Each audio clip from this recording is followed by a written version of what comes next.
as we discuss our Business Life 360 topic of how to grow and develop a region, particularly in the Midwest. We are now on site at the Regional Growth Partnership in Toledo, Ohio, to discuss this Midwest region's opportunity and potential for growth. And I'm here now with Dean Monsky, the President and CEO. So Dean, it's great to be with you today. Well, thanks for having me on. I appreciate it.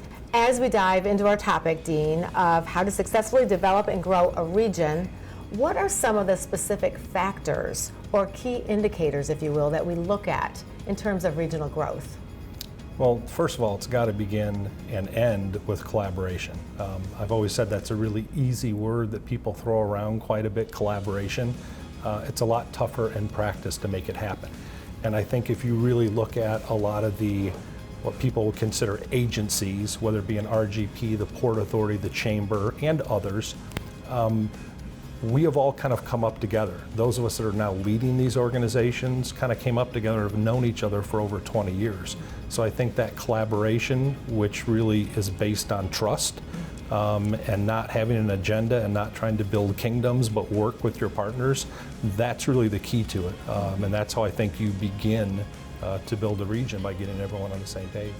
So when you talk about your track record here, your track record of success, how do you define that? Is it the number of businesses you bring in, a number of people who come into the region? How is it defined here? Right, that's a great question. Success is defined, like most regional economic development groups around the country. There's really three core things that our board really cares about. It's how many projects are you closing each year, how much capital investment is associated with those projects, and how many brand new jobs are being created. Absolutely, that's impressive. And as a Midwestern region, how important is it to continue to attract the traditional blue-collar companies to the region? And is that one of those things that, does it remain strategically important as you go forward and look ahead? Again, another great question, and it's all about balance. First of all, it's incredibly important to continue, and the majority of those 115 projects I mentioned, the majority of those certainly are in the industrial manufacturing space. And the reason that's so important is because the kind of jobs we do have here in Northwest Ohio are really tied to those industries. And something that, again, not RGP talking about it, but something that was a study that was done by the Federal Reserve just 2 years ago, showed that what they defined as opportunity occupations, and they define that as a job that doesn't take a 4-year degree, but it pays over the national median wage.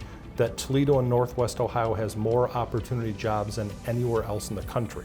It's incredibly important that we continue to stress what has provided a very good living for a lot of people in Northwest Ohio.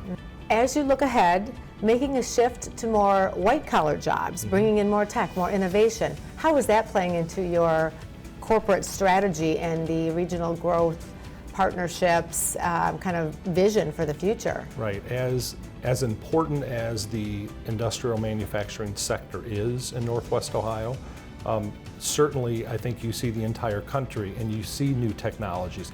Even in the manufacturing space, there continues to be so many new innovations and technologies that the skill sets that are needed today, and the kind of, again, kind of really going from blue collar to white collar, I think that's extremely important for any region if you want to grow in the future.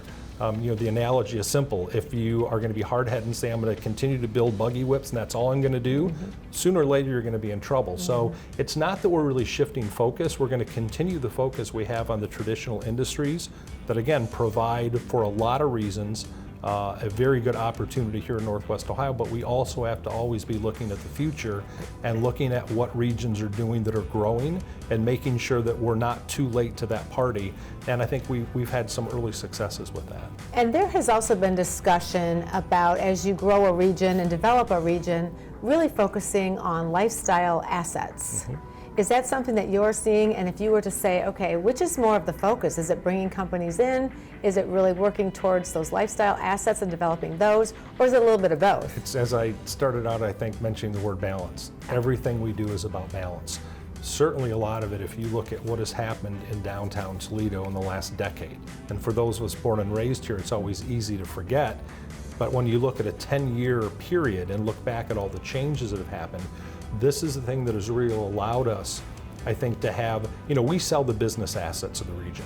But as we start focusing and starting to shift some resources into the white-collar knowledge-based job attraction and trying to attract those companies have to have the amenities they know that young people want.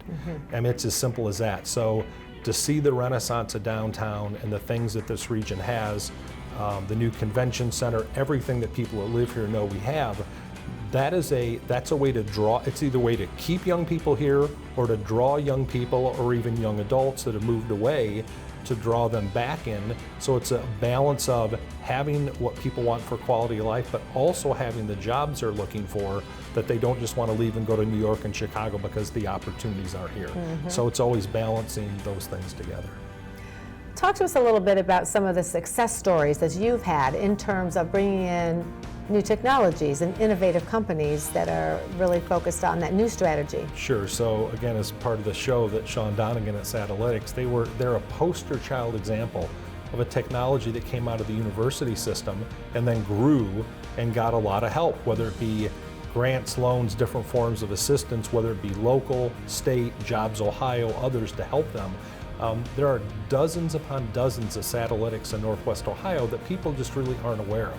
So I think when we talk about white collar and innovation and technology, we have a lot of that here already, and we work on quite a bit of that. There are so many examples of those things that I really do believe for the most part people just don't realize.